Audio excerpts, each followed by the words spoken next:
Muy bien, pues nos quedábamos ayer con esa idea, ¿verdad?, de que a pesar de nuestro pecado, el Señor nos perdona, y no nos perdona simplemente para dejarnos ahí arrinconados, ¿no?, como los indultados. No.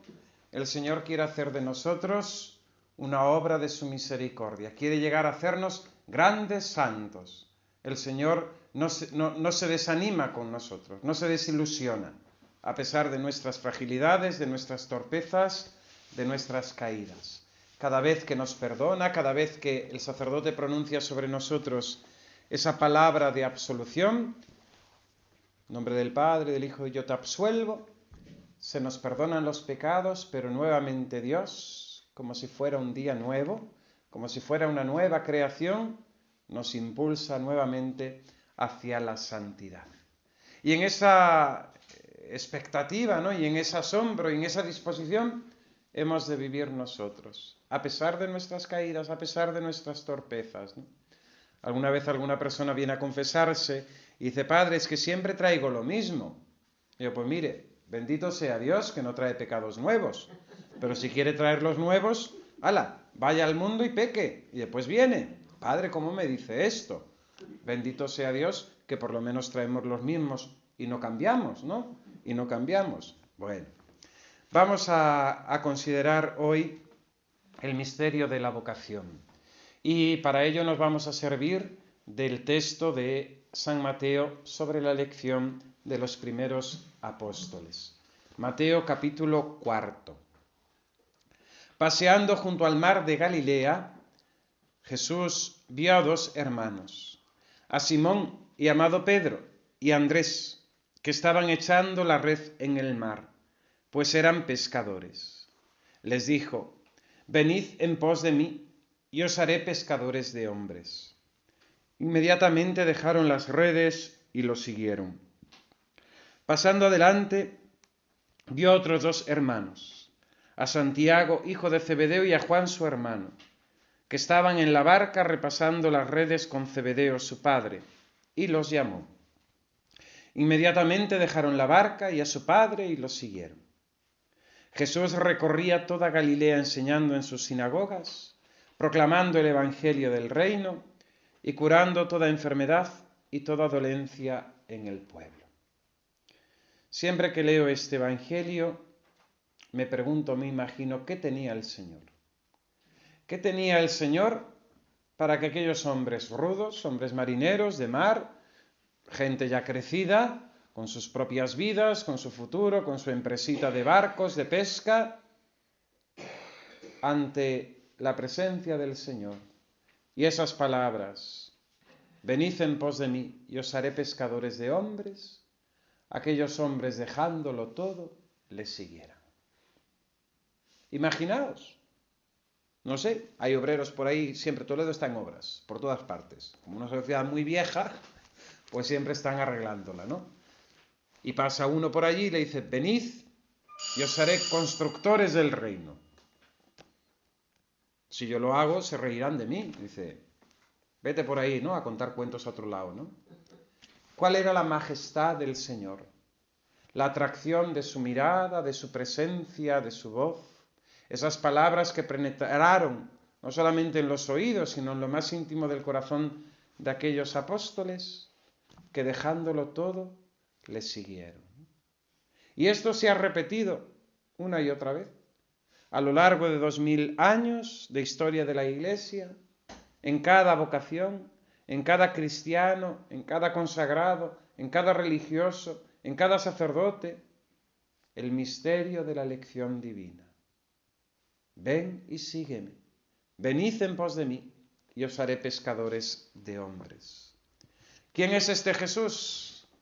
Jesús es el Hijo de Dios, el Verbo del Padre, consustancial con él, sabiduría, Dios de Dios, luz de luz, Dios verdadero de Dios verdadero, engendrado, no creado, de la misma naturaleza, consustancial con el Padre, decimos en el credo. Es el Verbo, dice San Juan en su capítulo 1. In principio erat verbum, en el principio existía el Verbo, y el Verbo estaba junto a Dios, y el Verbo era Dios. Jesucristo es el Hijo de Dios, Él es la alegría, la gloria, la felicidad de los ángeles y de los bienaventurados.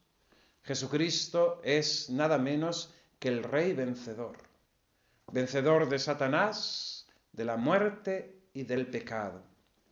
Jesucristo es Rey de cielos y tierra. Por Él y por medio de Él y para Él fueron creadas todas las cosas. Dirá el apóstol San Pablo en su cántico, si no me equivoco, de la carta a los Colosenses. Por Él y para Él fueron creadas todas las cosas. Todo le pertenece. A este Jesús Dios le dio un nombre sobre todo nombre, de modo que al nombre de Jesús toda rodilla se doble, en el cielo, en la tierra, en el abismo, y toda lengua proclame: Jesucristo es Kyrios, Señor de cielos y tierra. Este Jesucristo ha tenido a bien amar a su criatura. Sin necesidad alguna, lo hemos meditado, sin que tuviese ninguna obligación, ha querido amar, entregarse, darse a su criatura y hacer con ella el prodigio de la gracia, sembrar en nosotros la vida divina, sembrar en nosotros la vida de Dios, hacernos a nosotros también participar de esa vida eterna. Por eso nos dirá: el que cree en mí tiene vida eterna. Quien coma mi carne y bebe mi sangre tiene vida eterna. Yo soy la resurrección. El que cree en mí vivirá, tiene vida eterna, vivirá eternamente. Jesús ha venido a darnos esa vida eterna, que para nosotros los hombres era inalcanzable. Nosotros no podemos tener vida eterna. No podemos tener vida eterna. A veces cuando quiero estimular a la gente, ¿no?, sobre todo los varones, que son los que menos se acercan a la Sagrada Comunión, ¿no?, y uno, pues, como sacerdote le da pena, siente, ¿no?, que haya personas que, yendo a misa los domingos, porque lógicamente el repetir los días, pues vas viendo la gente que viene y sabes quiénes son, y no se acercan a la comunión. Ni una vez al año. A lo mejor sí, pero no allí, vamos. Pero habitualmente no se acercan a la comunión. Entonces, cuando hay que predicar de la comunión, siempre lanzo esta pregunta: ¿quién de ustedes no quiere vivir eternamente? La vida de Dios, claro, aquí no. Menos mal que esta vida se termina. Porque si esto fuera eterno, tela marinera, ¿no? Tela marinera, ¿no? Hay una persona amiga que dice: más pa'lante hay más, ¿no? Cuando uno se queja de algo, ¿no?, que ya me duele un poco la ciática, que me duele no sé qué, que no sé cuándo, más pa'lante hay más, ¿no? Más pa'lante hay más, ¿no? Entonces en esta vida no hay eternidad, gracias a Dios, ¿no? Pero ¿quién no quiere vivir eternamente? Pues Jesucristo nos da el medicamento, la medicina, la fuerza, el medio para vivir eternamente. Quien come mi carne y bebe mi sangre tiene vida eterna y yo le resucitaré en el último día. ¿Qué más necesitas? Y por tanto, si deseas vivir eternamente, todos los obstáculos que haya, que se llaman pecado, para no poder comulgar, hay que sacarlos de adelante. Hay que ser valientes, hay que tener coraje, confesar, limpiarnos, purificar, cambiar lo que haya que cambiar, para poder recibir al Señor en la Sagrada Comunión. Jesús ha hecho de sus criaturas objeto privilegiado de su amor, de su cariño. Este Jesús, que ha descendido de los cielos, que ha dejado el seno de la Trinidad, que se ha encarnado, que se ha hecho niño, que se ha hecho pobre por nosotros, que ha sufrido y ha padecido, todo por nosotros, todo por cada uno de nosotros. Porque Jesucristo quiere desposarse con cada una de las almas. El esposo divino. Vemos como en el Antiguo Testamento, ¿verdad?, hay tantas veces esa expresión de la relación de Dios con su pueblo, como el esposo con la esposa, ¿no? Ese esposo siempre fiel. Y aunque la esposa sea infiel, se haya prostituido, ¿no?, recordemos el profeta Amós, creo que es, Oseas, el Señor permanece fiel. La llevaré al desierto, le hablaré al corazón, etc. Este excelso Dios de bondad se hizo hombre, baja a la tierra, porque quiere formar en su criatura, en nuestra alma, su vida divina. Quiere vivir en nosotros, comunicándonos por su santa humanidad todas las riquezas de su divinidad. Dicen los padres de la Iglesia que Cristo, haciéndose hombre, ha hecho a los hombres semejantes a Dios. Él vino a hacer lo que nuestros padres tentaron hacer, pero sin Dios y contra Dios. ¿Cuál fue la tentación de la serpiente? Fue un engaño, una mentira. Dios, como Dios que es, tiene poder de legislar.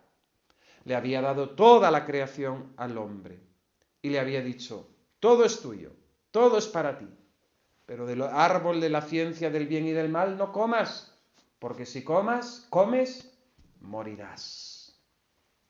La serpiente, porque la tentación siempre es una mentira, la tentación, el demonio, siempre nos presenta una apariencia de verdad, y el hombre torpe se deja engañar, pero siempre es una mentira, la tentación es siempre una mentira.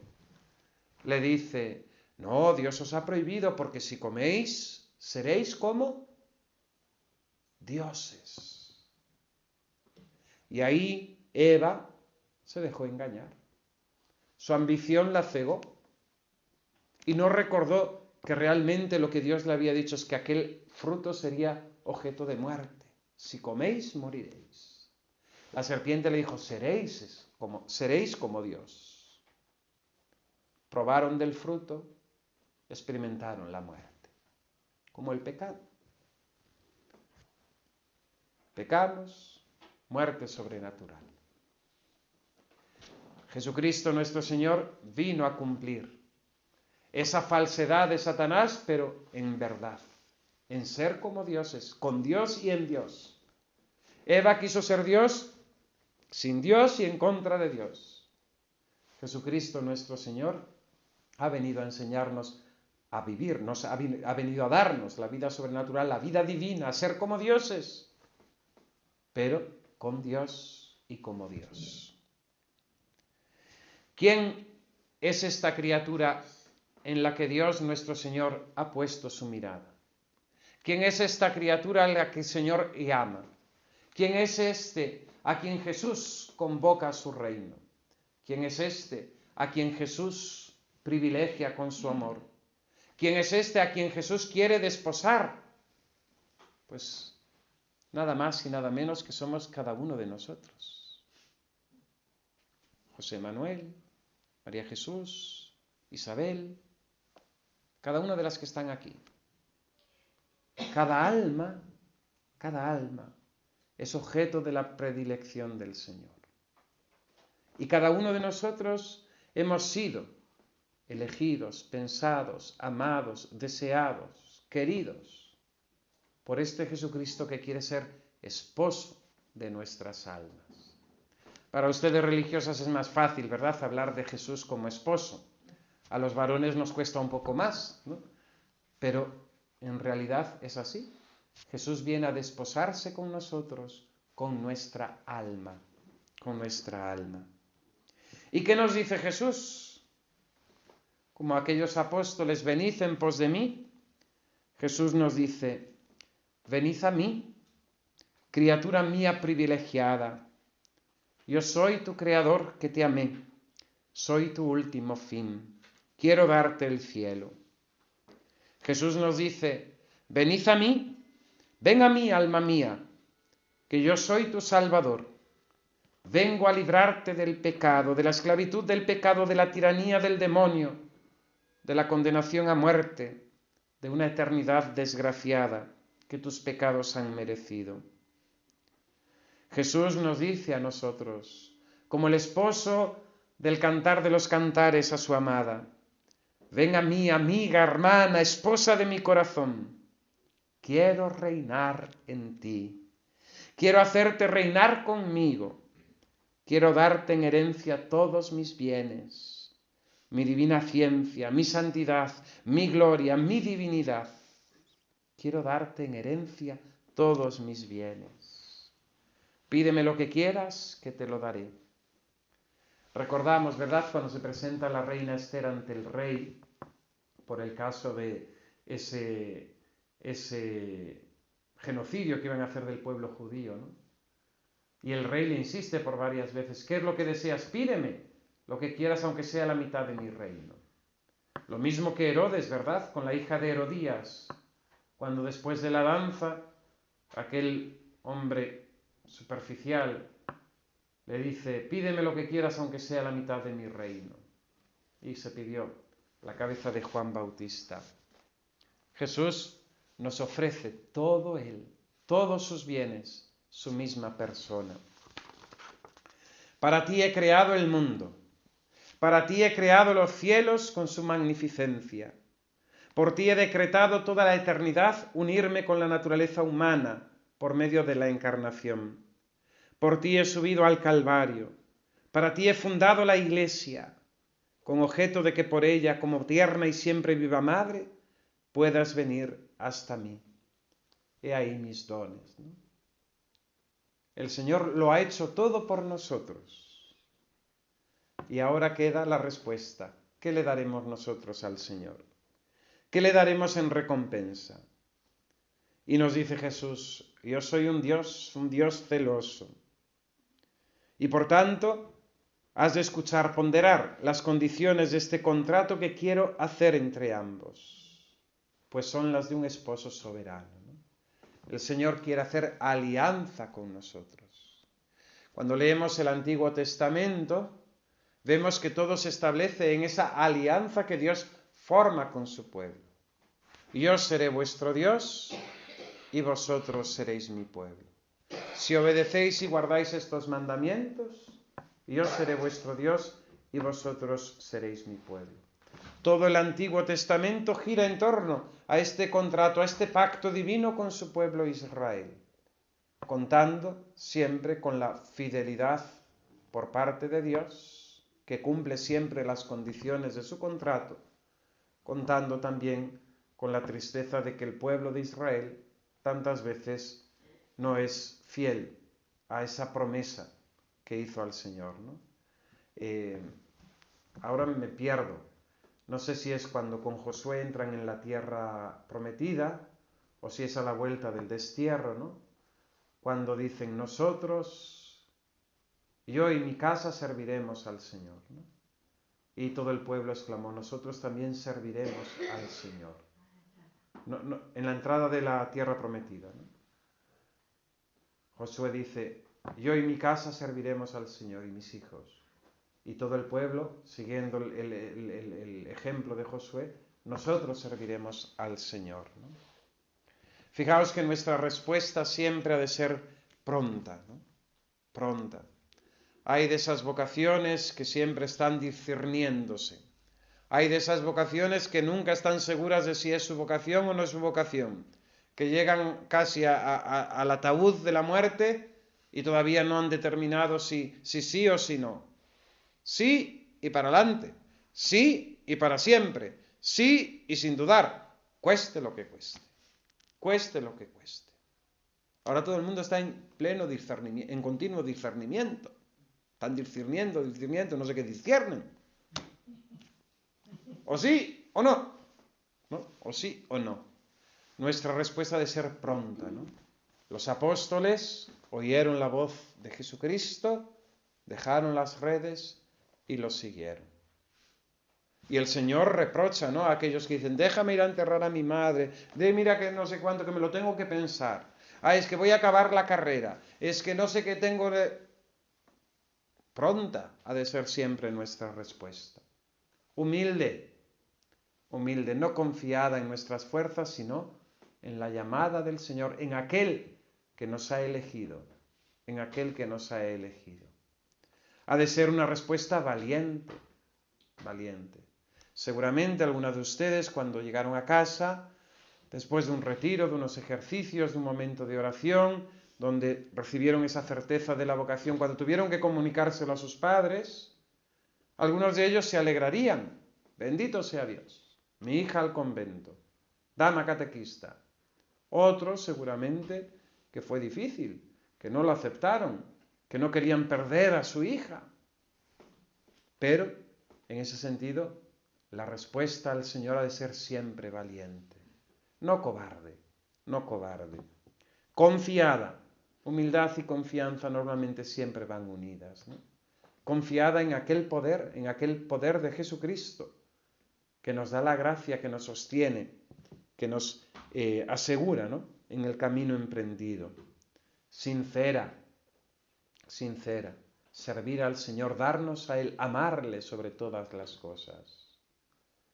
Había aquellos que eran de vocación, de corazón, y aquellos que eran de vocación, ¿no? Bueno, yo en eso siempre digo que Dios incluso se sirve a veces de nuestras intenciones, no del todo puras, para hacer su obra. Y el ejemplo es San Vicente de Paúl. San Vicente de Paúl no era de vocación, era de vocación.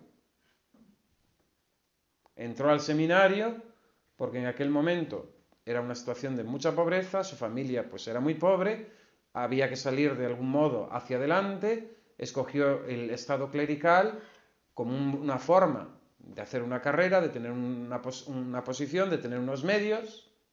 Y fijaos, de aquella vocación el Señor hizo un santazo. Un santazo. Entonces incluso el Señor, de nuestras malas intenciones o de nuestras torcidas intenciones o de nuestras no puras intenciones, se sirve para hacer su obra. Se sirve para hacer su obra.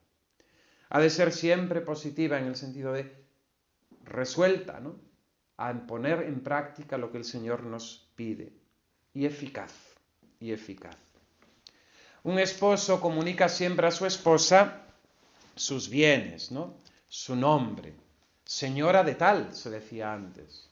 Ahora no, porque estamos en una época que nos hemos vuelto locos, ¿no? Entonces la mujer no puede ser señora de nadie porque es una humillación, es machismo, no. Pero antes se decía la señora de fulanito de tal. El esposo comunica a su esposa su nombre. Y Jesucristo nos da su nombre a cada uno de nosotros, como señal de que tiene el derecho sobre nosotros, pero al mismo tiempo que nos eleva, nos ennoblece, esposas de Jesucristo. ¿Quién puede decir esposas de Jesucristo?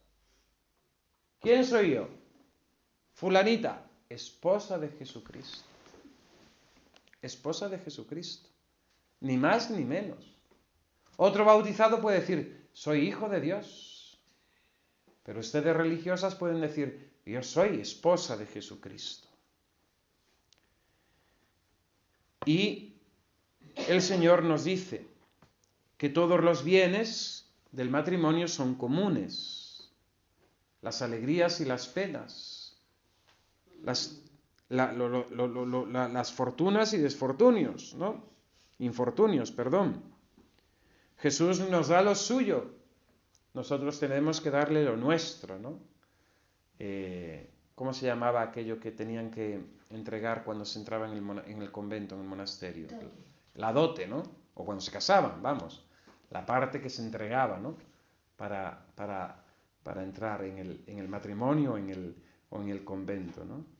Jesucristo nos da más de lo que nosotros podemos dar en nuestro pobre dote, ¿no? ¿Qué podemos llevar en nuestro dote?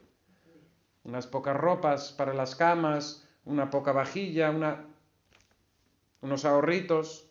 ¿Qué podemos dar al Señor? Él nos lo da todo. La herencia es eterna, ¿no? Una esposa se encuentra en las mismas condiciones que su esposo, en lo cual consiste su deber y su gloria. ¿Qué nos dice Cristo? Yo soy pobre en esta vida. Fui pobre en esta vida. San Bernardo resume, ¿no?, la vida de nuestro Señor Jesucristo, que nació pobre, vivió más pobre y murió paupérrimo, ¿no?, desnudo en la cruz. Jesús nos dice, yo soy pobre en esta vida, y tú, esposa mía, has de participar también de mi pobreza aquí abajo. Tu riqueza ha de ser mi gracia y mi amor. Mi gracia y mi amor. Hoy fíjense ustedes que los padres están obsesionados con dar a los niños que tengan de todo. Y lo único que están creando, perdónenme la expresión, porque es un poco vasta, ¿no? Pero son cerditos. Al cerdito, yo tuve cerdo en casa, en mi casa teníamos cerdito. Se le echa la comida, sea lo que sea, y el cerdito come lo que le eches, pero no sabe decir ni gracias, ni sabe si es bueno, si es malo, si le vale, si no le vale. Él come, y come de todo. El cerdo es que es el animal que come de todo, ¿no? Así está tan rica después su carne, ¿no? El jamón, curado. Pues una vez una persona me dice, padre, no reconozco a mi hijo. Toda mi vida trabajando para él. Le hemos dado todo su padre y yo. Y ahora, padre, no le puedes pedir nada, ni nos visita, ni nos llama. Estamos mal, enfermos, no viene a visitar ni a preocuparse por nosotros.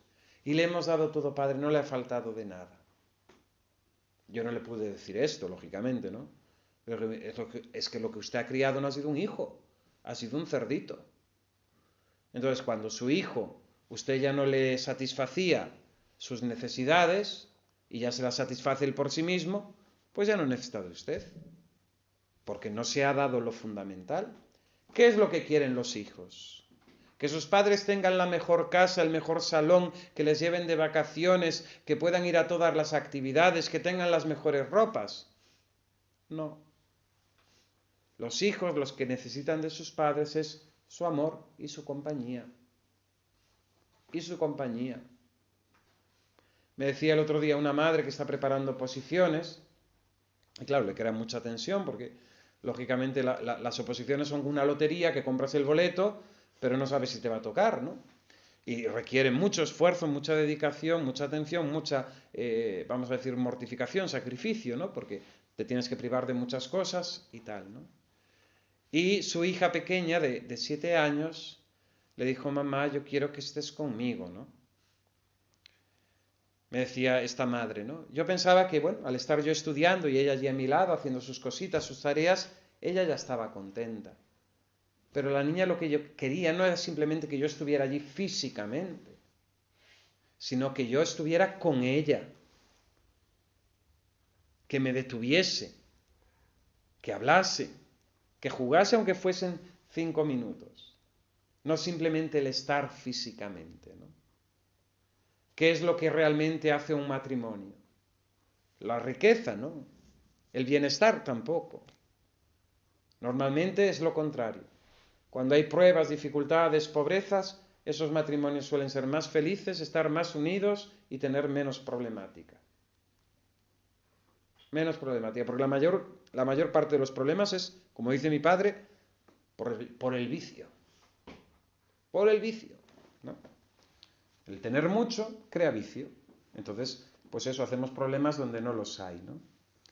Jesús nos da su gracia y su gloria, aunque nos hace compartir su pobreza, ¿no? Su pobreza. Consideren el voto de la pobreza como esa compartir con Cristo, ¿no? Compartir con Cristo el estado que Él eligió para sí. Lo eligió para sí.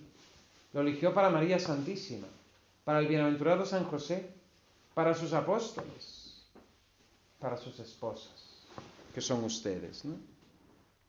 ¿Qué nos dice Jesucristo? Yo soy humilde y humillado. Me encuentro en medio de este mundo y es menester también que tú participes de esta humildad y de esta humillación. Ahí nos cuesta, ¿no? Y ahí se acaba todo el tema de querer hacer carrera en la iglesia, y ahí se acaba toda la ambición de tener puestos, nombres, cargos, porque Jesús fue humilde y humillado. El Hijo de Dios fue humilde y humillado.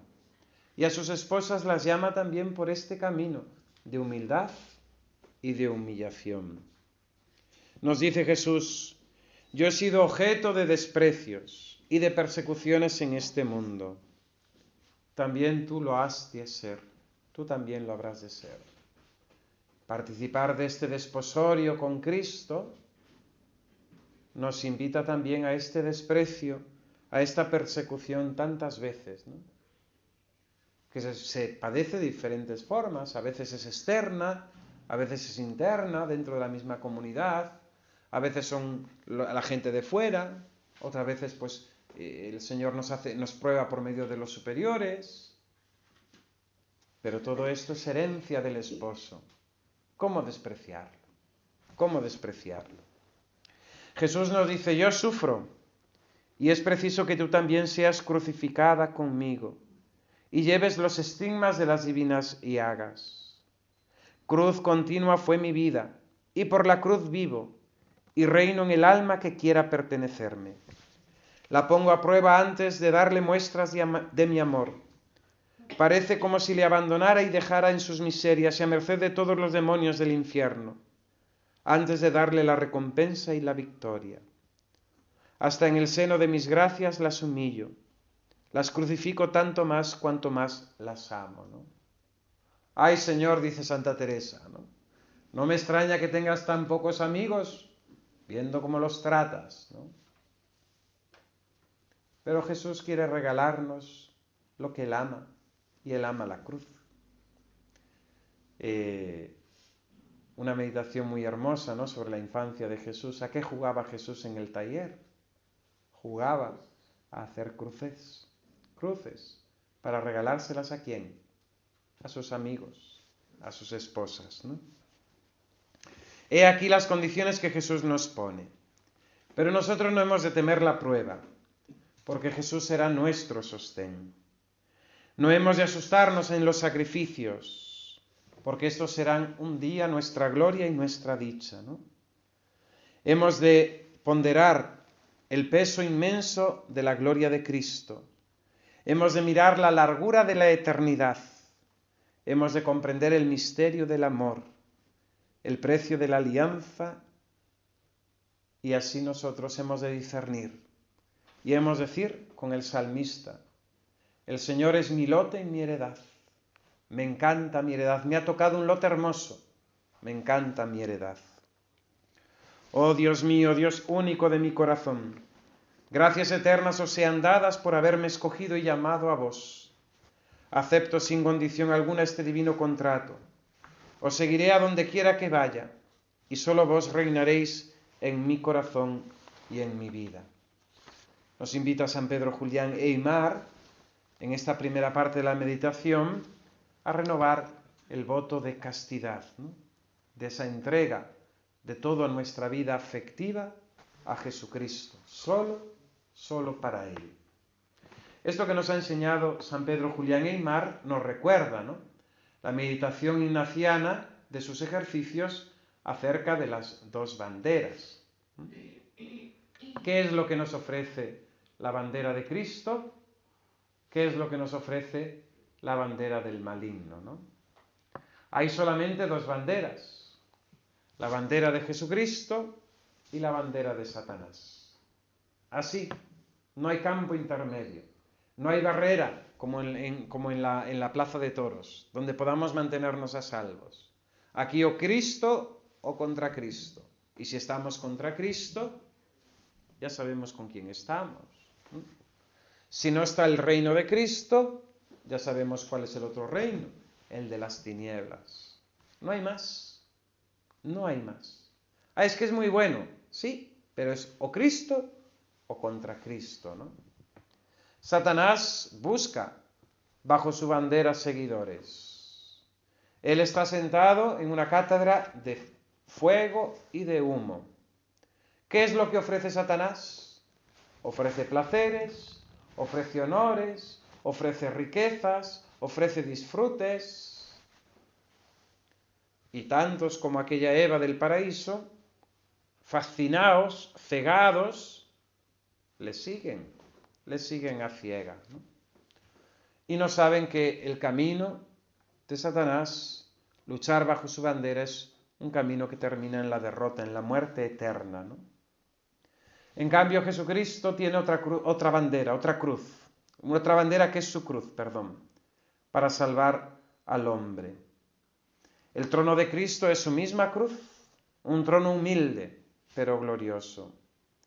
¿Qué nos ofrece Jesús? Jesucristo nos ofrece paz, virtud, penitencia, mortificación, pureza. Claro, muchos se espantan, ¿no? Muchos se espantan ante el seguimiento de Cristo porque es duro. Este modo de hablar es duro. ¿Sabéis cuándo dijeron eso? Cuando Jesús en la sinagoga de Cafarnaún, después de la multiplicación de los panes, hablaba de que su cuerpo y su sangre era necesario comerlos para tener vida eterna, ¿no? El largo discurso del pan de vida, capítulo 6 del Evangelio de San Juan. Y dicen, este modo de hablar es duro. Y muchos le abandonaron. Y fijaros la majestad, la realeza de Cristo, ¿no? Le preguntó a los más íntimos, ¿también vosotros queréis marcharos? Señor, ¿a dónde vamos a ir? Solamente tú tienes palabras de vida eterna. Señor, ¿a dónde vamos a ir que más valgamos? No se dice por ahí.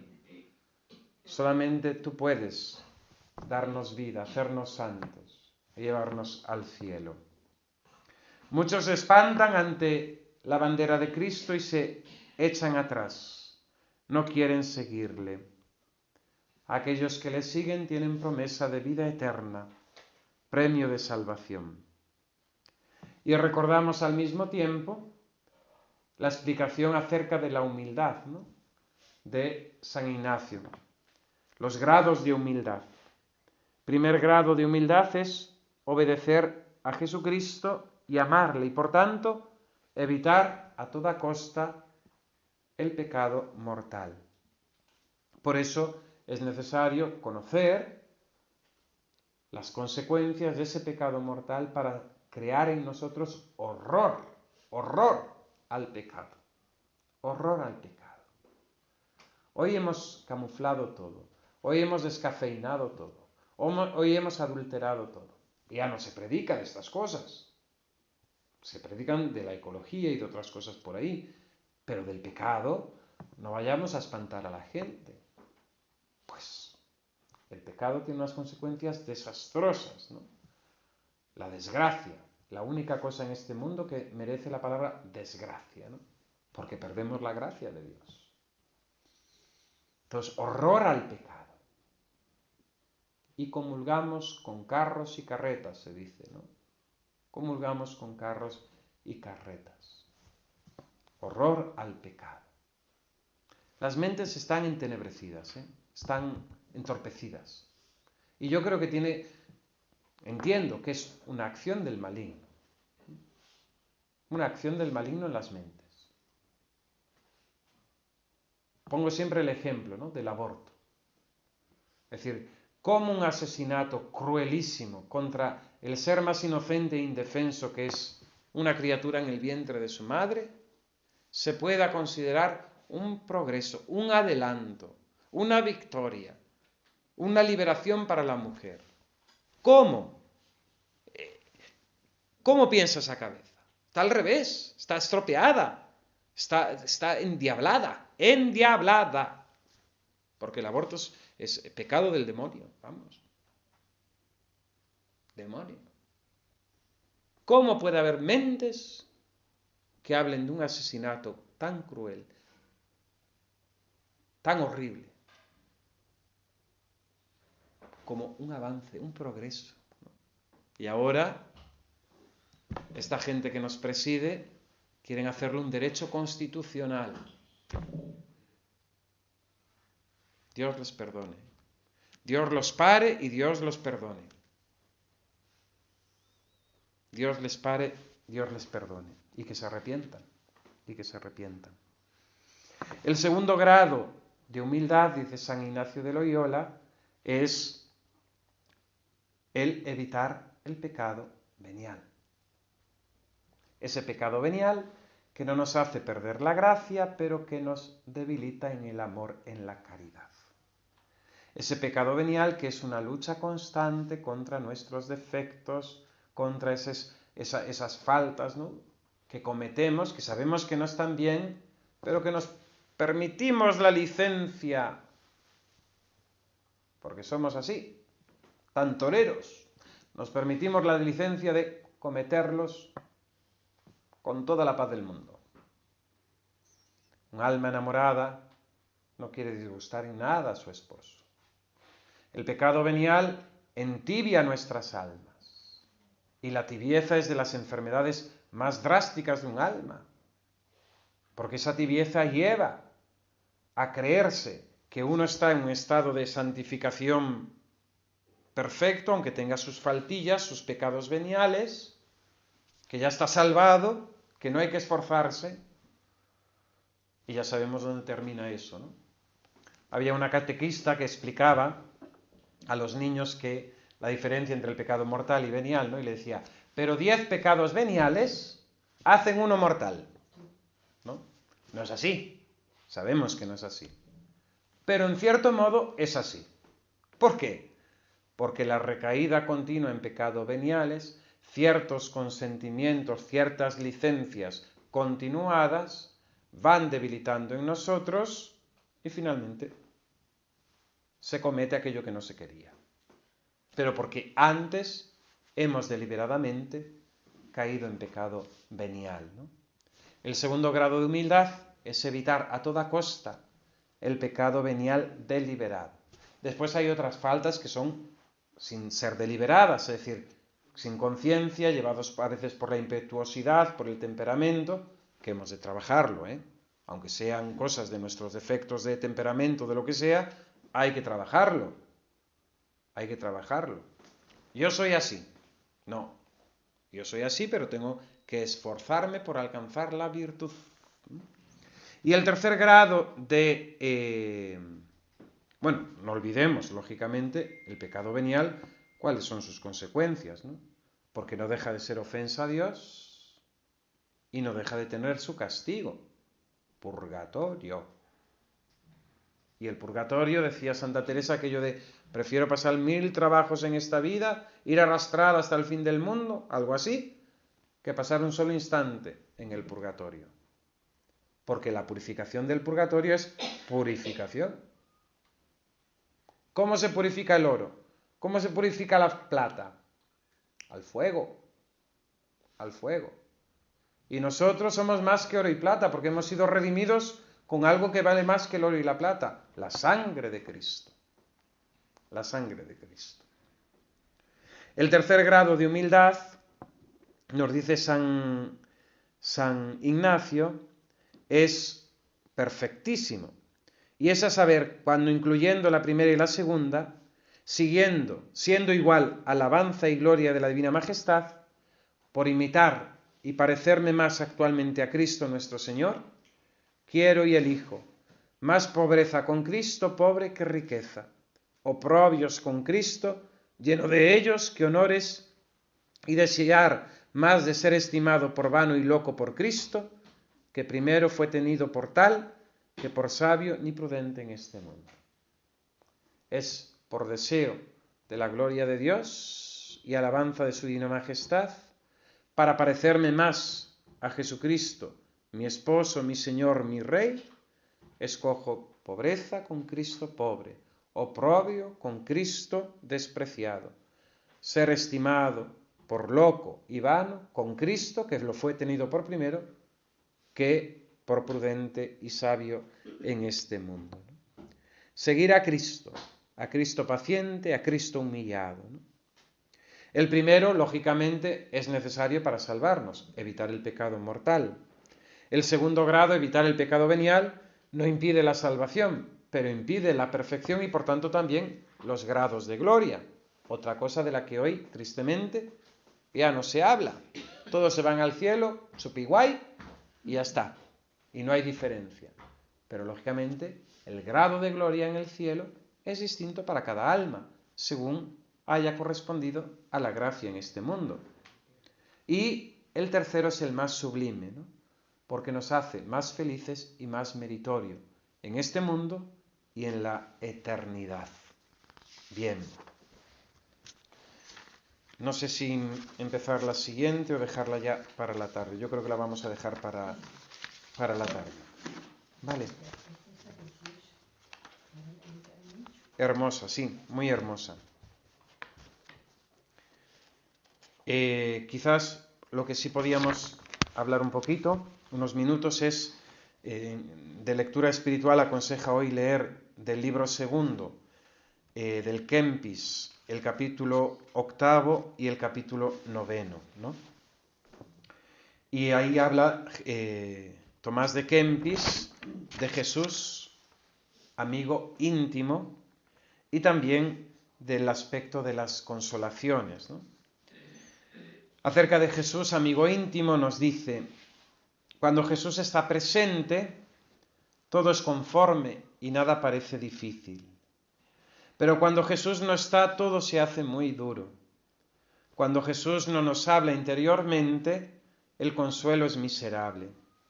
Pero si Jesús nos dice una sola palabra, sentimos enorme alegría. A veces las almas, ¿no?, se dicen: Padre, es que no me dice nada, es que no le oigo. Pues insístele, llama a la puerta, ¿no?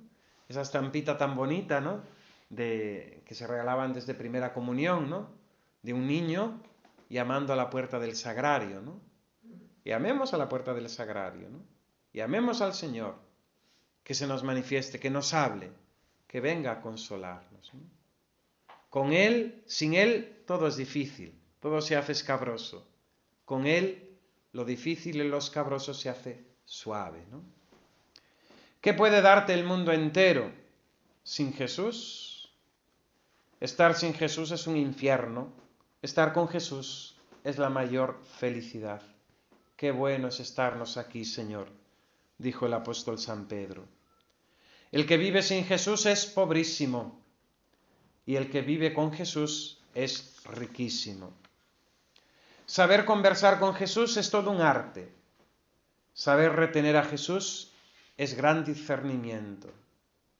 Sé sencillo y pacífico y estará Jesús contigo. Sé generoso con Dios y ecuánime y permanecerá contigo Jesús. Pronto puedes hacer huir a Jesús y perder su gracia si te inclinas más hacia las cosas externas que te son inconvenientes, ¿no? Porque Jesús a veces se oculta, se va, nos deja, porque ha visto que nuestro corazón no estaba en Él. Es Dios celoso, esposo celoso. Y cuando nuestro corazón se ha ido detrás de las criaturas, se ha desparramado en las criaturas, Jesús se oculta, Jesús se va, Jesús. Debemos amar a todos por Jesús y a Jesús por Él mismo. Solo a Jesús le debemos amar singularmente, ya que solamente Él es bueno y fiel, por encima de todos los amigos que puedes encontrar. Por causa de Él y en Él deben ser queridos por ti tanto los amigos como los enemigos. Y por todos hay que rezar para que todos conozcan a Jesús y le amen. Mantente puro y libre interiormente, sin comprometerte íntegramente en nada. ¿Qué nos dice? Entendámoslo, ¿no? Mantente puro y libre interiormente, sin apegarte a nada, ¿no? Ese comprometerte íntegramente, sin apegar tu corazón a nada que no sea Jesús. Esa santa libertad. A nadie y a nadie, a nada y a nadie. Solo Jesús. A todos con Jesús y por Jesús, pero solo Jesús. Solo Jesús, ¿no? Con respecto al tema de las consolaciones, hemos de recordar ese ejemplo de Teresita, ¿no? Santa Teresita. Al llamarle así, pues muchas personas, ¿no?, tienen como un cierto rechazo hacia Santa Teresita porque les parece como muy ñoña, como una cosa muy infantil de niña, ¿no? Pero Teresita es Teresona, ¿eh? Es buena hija, ¿no?, de su discípula, de su maestra, ¿no?, de Santa Teresa de Jesús. Santa Teresita que pide a Jesús vivir solo de fe, sin consuelos espirituales, sin gracias sensibles. Es muy duro vivir solo de fe. Es casi una noche oscura, porque solamente te agarras a la fe. No hay es que he sentido al Señor, es que me siento ese gozo en la oración, es que en la comunión mi corazón se enardece. No, no hay nada de eso. Solo de fe. Solo de fe, ¿no? Por eso es grandioso y muy grandioso, dice el Kempis, ¿no? Sufrir la carencia de satisfacciones sensibles, humanas y divinas, y querer soportar gustosamente este abandono del corazón en homenaje a Dios y no tener en cuenta el propio mérito. Cuando la persona se apoya en sí misma, con frecuencia decae, buscando satisfacciones inmediatas.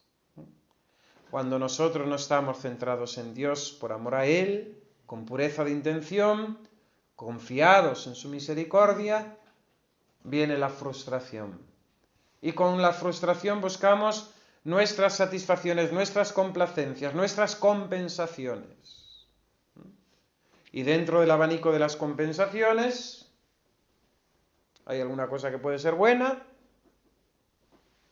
pero hay algunas cosas que son malas. Pero porque estamos apoyados en nosotros. Y nuestra felicidad no lo es del todo Jesús. El auténtico amante de Jesús, preocupado y seguidor de sus ejemplos, no se deja consolar fácilmente, ni busca tales placeres sensibles, sino que está dispuesto a efectuar exigentes ejercicios y realizar difíciles trabajos por amor a Cristo. Y aquí está la doctrina del discernimiento de espíritus, ¿no? De San Ignacio también, ¿no? Cuando Dios nos otorga la alegría espiritual, debemos acogerla con agradecimiento, porque se trata de un regalo suyo y no del premio de nuestros esfuerzos. No te agrandes, no es por ti, no es tu mérito, ni te goces exageradamente, ni presumas sin razón, sino sé más bien sencillo, en razón del obsequio, más cauto y respetuoso en todos tus actos, porque pasará este momento dichoso y sobrevendrá la tentación. Cuando desaparezca el consuelo, no te desesperes de inmediato, sino que con humildad y paciencia aguarda la visita del Señor, porque Dios es poderoso y puede pronto restituirte el consuelo. Buscar continuamente consuelos no deja de ser un infantilismo espiritual. A veces el Señor lo concede por la debilidad, por la pequeñez de esa alma, ¿no? Pero el Señor normalmente nos prueba, nos purifica, nos engrandece a través del sufrimiento.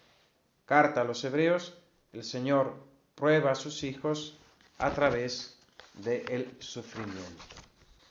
Muy bien, pues lo dejamos aquí y a la tarde continuamos con un tema preciosísimo que es la vida de Jesús con María.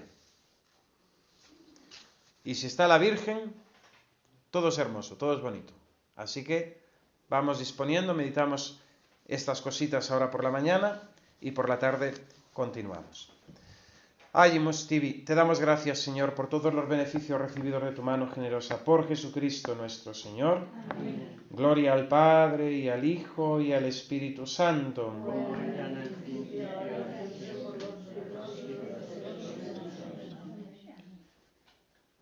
Sagrado Corazón de Jesús, Inmaculado Corazón de María, glorioso Patriarca San José, San Miguel, santos ángeles custodios, Beata María Dolores Opeña, Ave María Purísima,